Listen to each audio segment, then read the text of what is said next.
The Billionaire Boys Club, or so it is sometimes known. Formula One and motorsport in general requires a little bit of cash, and it takes a little bit of cash to work your way up through the junior ranks to get to the top of motorsport. It sometimes draws this kind of image and sometimes an ire as just the playground of the children of these incredibly wealthy families. But is that actually true? Which members of the Formula One grid, or more specifically the 2025 Formula One grid, are actually from these incredibly wealthy families, and which ones have slightly more humble beginnings? I thought it would be interesting to take a look through our drivers for next year, plus a couple other people who are in the sport this year, or were recently anyway, and put them onto a bit of a tier list to see how wealthy their families were. Now, I would like to clarify, there is no hate intended towards like the rich kids and the children of the incredibly wealthy in this video. Also, no hate towards the drivers from poorer families. No hate at all. It's just informational. I just think it's interesting to see where they come from, because we have the typical image of a pay driver in Formula One,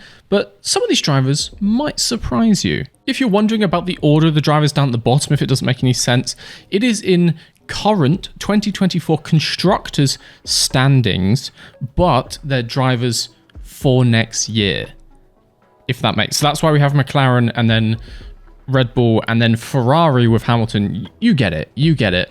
Obviously, we don't actually know, as of the 1st of October 2024, the second drivers for RB or for Sauber. So I have put Liam Lawson and Valtteri Bottas in those places. Bottas is still seeming like the favourite for that seat. And I've got a couple other people who are currently F1 adjacent. We have Daniel Ricciardo, who was in the sport this time last week. I cry every time. We have Kevin Magnussen, who also is currently in the sport but is leaving. We have Franco Colapinto, who is in Williams for the rest of the season, and who knows for the future. And we have Guan Yu Zhou, who is also currently at Sauber and maybe will be driving next year, but it's looking unlikely. So I've been doing a bit of research into these drivers and their upbringings. These are all based on their family status kind of at the time they got into Formula One or when they were in the junior series. Obviously, people like Anthony Hamilton, Lewis Hamilton's dad, is worth a lot more now than he was in, let's say, 2006, before Hamilton got into Formula One, because Hamilton has had 18 years of earning huge amounts of money, and Anthony Hamilton was his manager for some of that time, so he would have also earned money because of that.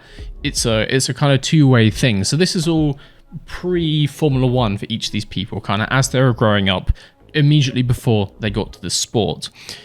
These are not going to be exact figures. I put them into brackets, which is why we're doing a tier list. If you're wondering about the tiers, we have comfortably middle class. In the UK, at least, this is normally less than £1 million. Maybe total net worth is more than that with the house and stuff. But, you know, decent sized house in a wealthy part of the country. Maybe you're something like a lawyer or an accountant, or you own a small business, that kind of thing. Well off in the grand scheme of things. You're not struggling to pay rent, but not like rich by any stretch of the imagination. Also below that, we have not comfortably middle class. I think that's self-explanatory. Also less than £1 million and kind of less than that. So, you know, it's below the second tier, but sometimes working class means specific jobs, and some would be considered middle class. So it's just to do with like total family wealth. It's just less, you know, maybe struggling, maybe doesn't have as much from a less wealthy part of the world, that kind of thing. We then have very comfortable. This is your 1 mil to 10 mil bracket. That sometimes nowadays is less than you might think. We often hear stories of so-and-so's driver's parents sold their house so they could get to Formula One, but it's like, well, okay, but you owned a house in the first place, and where I live, that makes you a millionaire because that's how much the houses cost. So very comfortable. It sounds like a lot, but in some parts of the world, that's kind of just normal. That's kind of like maybe an upper middle class kind of thing. These people are doing well. They might own sort of medium-sized businesses. They might have some decent investments, that kind of thing, or some high-paying jobs in the past. You'll see what I mean by that. We then have the 10 to 20 million pound bracket, which I've called Can Afford British Grand Prix Tickets. You want to sit in a grandstand for the whole weekend? Oh, it's going to cost you. We then have the second top tier, Forbes Take Note. This is the 100 million pounds plus bracket. There is obviously a gap from 20 mil to 100 mil, but I don't believe anyone's really in that gap. Or, I mean, we'll talk about it as it goes. And then we have our top tier, Stroll. It's Lawrence Stroll. This is your billionaires, your ultra wealthy. It's going to include Lawrence Stroll. What more can I say? All right, so let's get right into it with Mr. Oscar Piastri. Oscar Piastri is the son of Chris and Nicole Piastri. Nicole Piastri, famous for her Twitter antics, but that's not really where the family money comes from. Oscar's father, Chris Piastri, is actually the co-owner of HP Tuners, which is a automotive software company. They do actually sponsor Oscar Piastri, I believe. I think it's on his helmet. That business is doing well from the research I've done. Some valuations put it in the hundreds of millions, if not billions, of Australian dollars total market cap. He obviously doesn't have all of that money, but he is the company owner. So that would really comfortably put the Piastri family in the sort of 10 to 20 million bracket. At least. I don't think they're up here in the 100 mil plus, but they're very comfortable. Business owners are a very successful software business. They're doing good. So Oscar Piastri, he's from a place where they could sort of... No one can comfortably go through the junior series because a junior run through, karting and then F4, F3, F2 nowadays would cost you the best part of £10 million.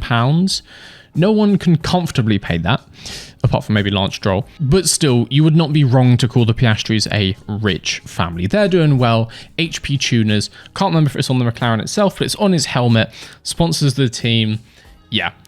Nice one, Mr. Piastri. However, that does not make Oscar Piastri the wealthiest son in McLaren. Lando Norris, famously, you may have seen some videos saying, is Lando Norris a pay driver? Lando Norris's father, Adam Norris, famously is cashed up. He's very rich. At the time of Norris joining the sport in 2019, he was on multiple UK richest lists. He was reported to be about the 500th richest person in the UK at the time. That's quite rich. Hundreds of millions plus.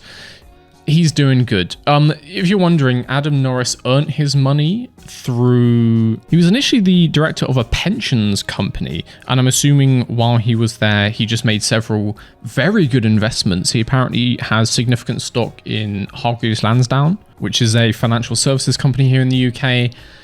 They've got money. He's not a pay driver in that sense, but they could afford the junior series. So Lando Norris from a very, very wealthy background. Actually, I think I've got a note here. Adam Norris retired at 36. Does that say?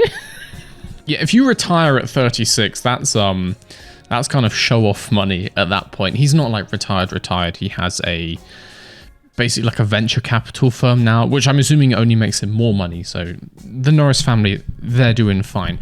On to Red Bull. First up, Max Verstappen. You may know a little bit about Max Verstappen's family. He is obviously the son of Jos Verstappen, former Formula One driver. He wasn't obviously the best Formula One driver ever, Jos Verstappen that is, but it still pays a decent amount, and being in Formula One gives you access to some very wealthy people, so you can typically, while you're in the sport, make some quite good investments. Jos Verstappen's net worth while Max was a child, estimated somewhere in the 1 to 10 million pound or million euro mark.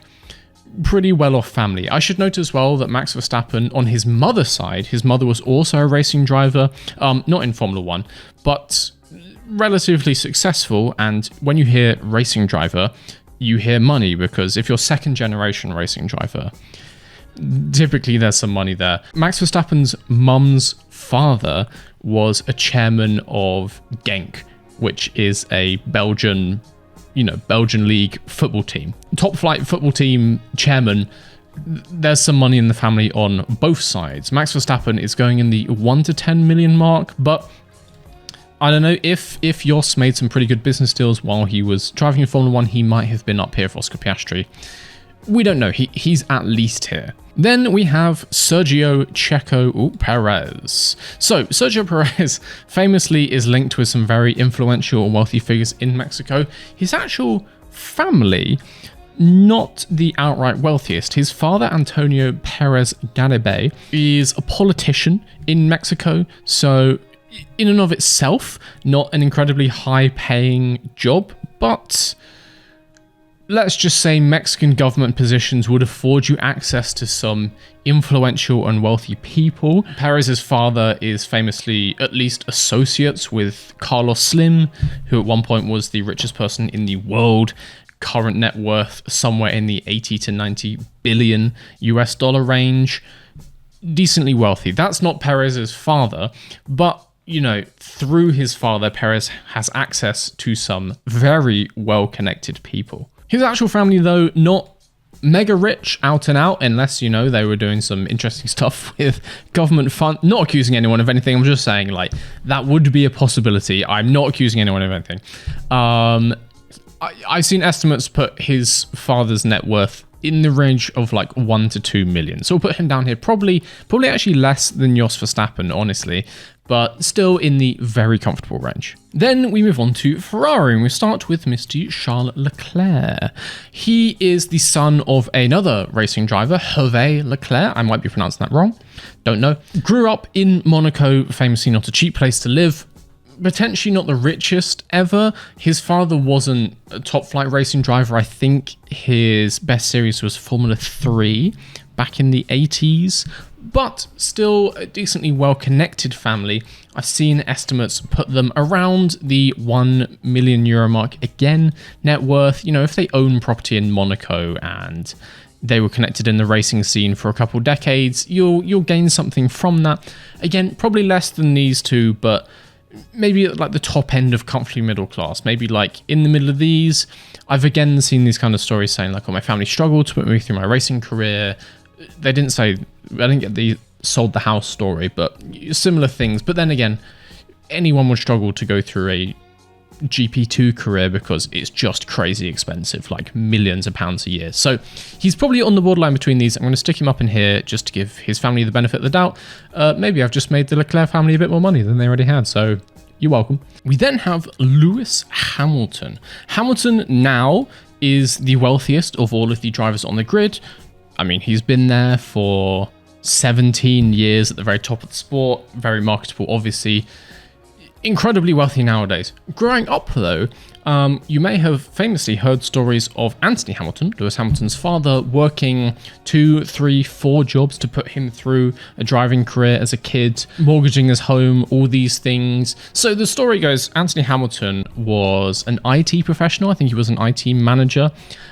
He then started a small IT contracting business doing, I suppose, IT services, a small business, or maybe systems repairs for corporate locations, that kind of thing. He also apparently took salesman jobs on the weekends, selling double glazing windows and things like that.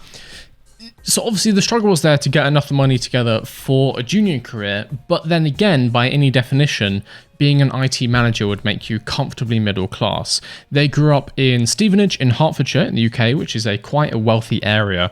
And there are reports as well that even before Hamilton got into Formula 1, his father lived in a house valued at over £1 million. So I'm not going to put them in the £1 to £10 million range, but I am going to put them in the comfortably middle class. They probably had an annual income of, I guess in the 90s, less than 100 grand, but what today would be somewhere between 100 to 150,000 pounds a year, which is solid for any normal person, unless you're trying to pay for a professional go-kart career, which in and of itself can cost, between 20 to 50k a year. So comfortably middle class, but the lowest on our tier list so far. We then move on to Mercedes, and we start with Mr. George Russell. So I was doing some research about George Russell, and it's an interesting one. I think, to be honest, lots of drivers like to give this whole "all my family struggled when I was growing up" thing. So I've seen interviews with George where he said, "Oh, my father sold seeds and purses," which is an interesting way of saying that his father had an agricultural supply business which he sold when George was a child for, I believe, several million pounds. Agricultural supplies, actually, there's a lot of money in that. Like, farms are big and farms need lots of equipment and stuff. Farms can make money if you do it right. So they had a decent amount of money. He tells stories of living in like a caravan or like a porter home in a field, but he kind of omits the part that that's because his parents were building a house, which again is the thing you need a bit of money for. So, you know, medium-sized business owners in, again, a relatively wealthy part of the UK.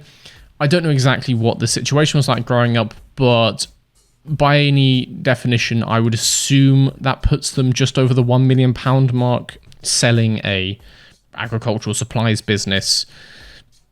I would like to think that would net you a couple £1,000,000. So George is going in here, probably down the bottom, maybe a bit above Leclerc, but probably below these two quite comfortably. We then have Mercedes' new signing, Andrea Kimi Antonelli. So if you don't know too much about him, fair enough, because he's not even in Formula 1 yet. Andrea Antonelli has had a meteoric rise up through the junior formulas that is helped by the fact that he has a little bit of backing. Marco Antonelli is himself a former racing driver and actually owns a company, AKM Motorsport, formerly, or I think in association with Antonelli Motorsport, which is a significant junior series team in things like Italian F4. Owning a racing team is a significant thing. That's not that's not middle class. I've seen estimates that put the family net worth somewhere between 10 and 20 million. They clearly made some good investments, and it seems like junior series racing is a business that can earn you some money. Antonelli reportedly goes up here with the Piastris. We then move on to Fernando Alonso. Quite famously, Fernando Alonso comes from a relatively humble upbringing. His father was a factory technician in, I've seen reports, in a factory that made explosives, which is kind of cool, to be honest. I should add, there is a difference between having family money and having backing. There are reports that when Fernando Alonso was even quite a small child, people at his local karting club found him, and he found some backing from people who were not his parents, which is the same for some other people on this tier list. So he had some backing, but his parents themselves were very working class by any real definition. So really, Fernando Alonso is going to be the first person to go in the not comfortably middle class bracket. I've seen nothing to suggest they have any kind of wealth in the family. There's the stories where Alonso couldn't even afford wet tires when he was go-karting, so had to do wet races with his slicks on, which is one of the reasons why he's so quick, etc, etc. It all seems to add up. Every report puts him in just like a very normal family in the north of Spain. So then, other end of the spectrum, we have Lance, who can just go in the tier named after his dad. I mean, his dad owns a team, so not really surprising, is it? I've seen reports that put Lawrence Stroll's net worth somewhere around $4 to $5 billion. That's a decent hunk of cash. I wouldn't mind having $4 to $5 billion. That sounds quite nice. We then move on to RB. The only driver actually confirmed for RB for next year is Yuki Tsunoda. Been a bit of a struggle to find any information about Tsunoda's family. I did learn that his father, Nobuaki Tsunoda, was a sort of like semi-pro driver. I wouldn't say racing driver. He did gymkhana and events like that, so like demonstrations driver in Japan. I don't think there was all that money in that. So by all reports, they sit in the sort of comfortably middle class kind of bracket.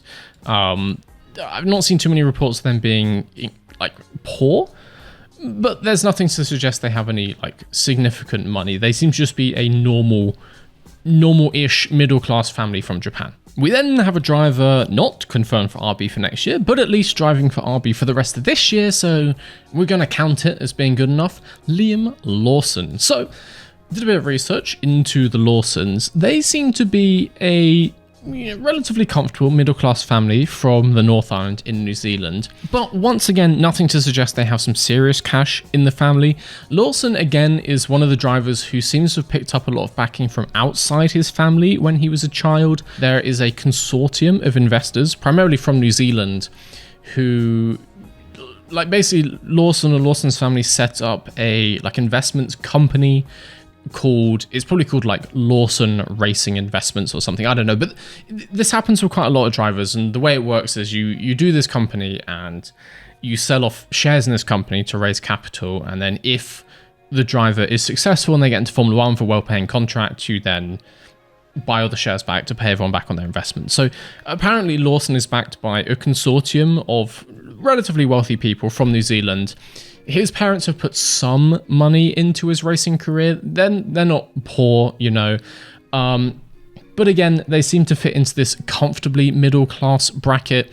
Maybe they have a net worth of just over $1 million in New Zealand, but they don't seem to fit into this wealthy category. We then move on to Haas, confusingly. He's wearing an Alpine jersey, but we are onto Haas, and we have Esteban Ocon. Esteban Ocon is one of the famously working class drivers on the grid. His parents sold their house, and when I say sold their house, that's not downsized to a smaller house. They just sold it. They lived in a motorhome for several years, driving around to different race events. That's commitment, and that was all they had, genuinely. I've seen nothing to suggest that that's not true. That puts them very much working class. They gave literally everything they had for his racing career. Fair play. That's, I hate to say a gamble, but that is a gamble. He's going down in the not comfortably working class tier with Fernando Alonso. Haas's other driver for next year is Oliver Bearman. Now, you may not know too much about Ollie Bearman. Obviously, again, a new face. He's done 2 Grands Prix, but while he was driving in Baku and Saudi Arabia, they didn't get on too much to his family's investment holdings, which is fair enough. There's other things to talk about during the race. Oliver Bearman is from a very wealthy family. His father, David Bearman, is actually the founder and owner of this company, Aventum, which appears here on his jersey. It's a sort of niche insurance company. When I say niche insurance company, I don't mean it's small. I just mean they insure less typical things. By any metric, though, it is quite a successful insurance company. It has a total company assets of several billion pounds, I believe, and an operating revenue in the last year of over £100 million. His father is the founder and owner, and I believe CEO of this company. You have to imagine you get some decent paychecks for that. I am putting Bearman in the... He's probably £100 million plus. It's hard to confirm, maybe on the borderline here.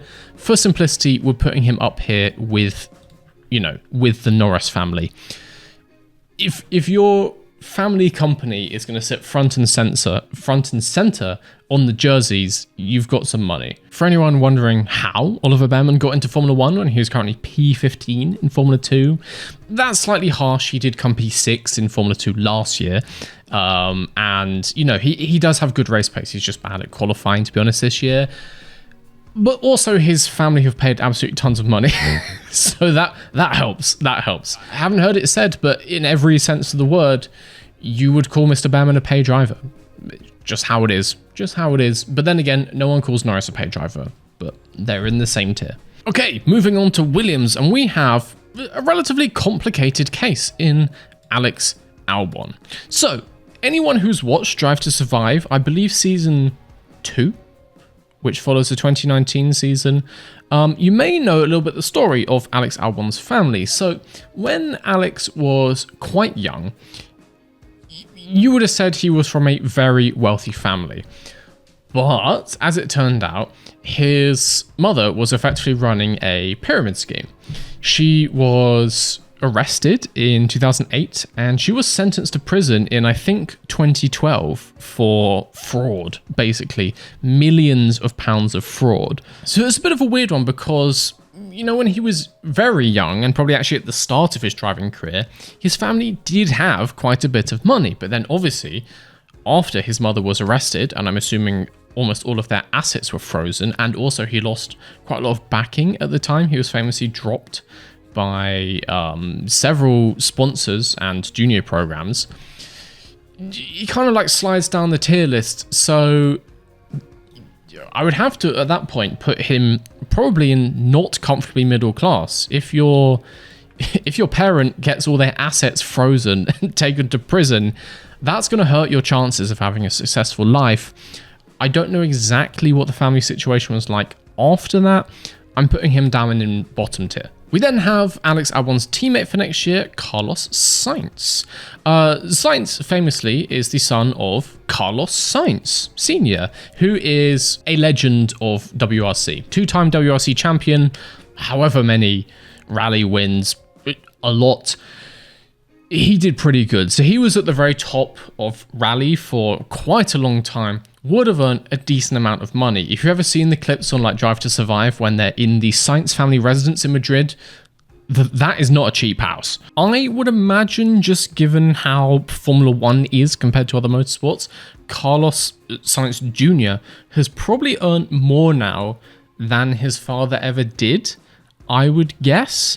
But you still can't deny the fact that he is the son of one of the best motorsport drivers of the last few decades.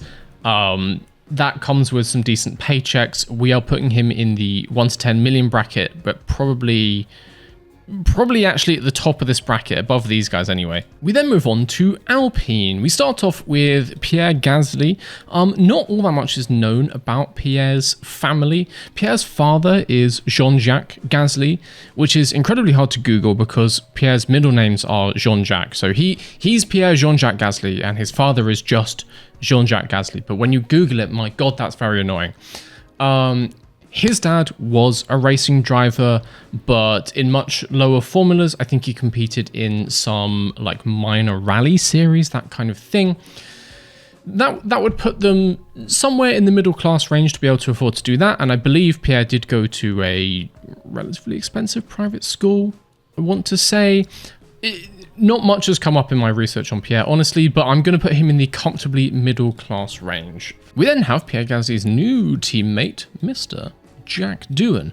Jack Doohan's father, also a racing driver, but a slightly more famous one. Mick Doohan, 5 times motorcycle world champion. He was the world champion of 500cc, which would later go on to become MotoGP, but it wasn't called MotoGP back in the early 90s when he won it, late 80s, that kind of time. Still though, you know, a 5-time world champion is a 5-time world champion. So pretty successful racing family. As always, that comes with its perks. That's going to put him in the comfortable bracket along with people like Verstappen and Sainz.